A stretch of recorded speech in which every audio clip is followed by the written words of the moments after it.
What's going on, family? And welcome back to the Main Thing Podcast Presents, where we keep it football first, community driven, and always on brand. Today, we're breaking down why the Philadelphia Eagles beat the Detroit Lions on Sunday Night Football, and we're going to play that if game. This is going to be the last time I speak on Detroit, being the fact that we're headed into week 12 of the 2025 NFL season.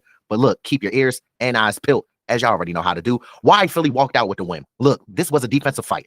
The Eagles won 16-9, even though Detroit outgained them in total yards. But the difference, situational football. The Lions went 0 for 5 on fourth down. 0 out of 5, ladies and gentlemen, boys and girls of all ages.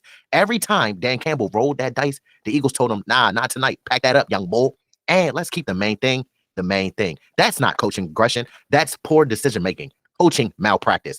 Fourth down after fourth down with nothing to show for it. But that if game I just spoke about. Now, let's play this real quick. If the Lions convert even one of those 5 fourth down tries, this whole game is different. If Detroit capitalizes on their red zone chances instead of stalling out, they might have actually applied some pressure on the Philadelphia Eagles. If the Eagles don't dominate time of possession, almost 36 minutes of control, the Lions have more chances to find rhythm. But the biggest ifs, let's talk officiating.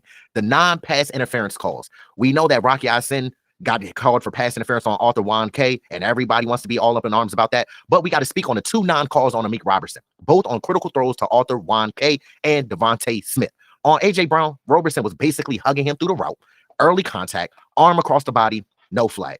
Then later with Devontae Smith, same thing. Grab before the ball got there, disrupted the timing completely, still no call. And if those calls were called the way they were supposed to be called, the Eagles extend their drives. The Lions don't get the ball back as often, and that scoreboard looks very different. That's not even mentioning that late PI that did get called on Detroit, but those 2 earlier ones on even clearer, and they swallowed that whistle. Why the Eagles still won. Despite all of that, despite the missed calls, despite an offense that wasn't firing on all cylinders, the Eagles' defense dominated when it mattered most. They held Detroit 3 for 13 on third down, 0 for 5 on fourth down, and forced the key turnover that set up early points.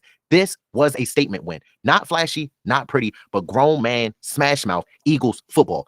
Dan Campbell promised kneecaps and ankle biting when he was hired. And on the way up, we're going to bite a kneecap off, all right? And we're going to stand up, and then it's going to take 2 more shots to knock us down, all right? And on the way up, we're going to take your other kneecap, and we're going to get up, and then it's going to take 3 shots to get us down. And when we do, we're going to take another hunk out of you. There was no kneecaps, no ankles, no biting. Just the Eagles punching the Lions in their mouth every chance they got when they came up with a new plan. So Lions fans, when we see y'all in the playoffs, but understand this. If you can't convert, if you can't adjust, if your coach keeps forcing fourth downs like that, you're not beating Philly in January. Mr. Owens, out.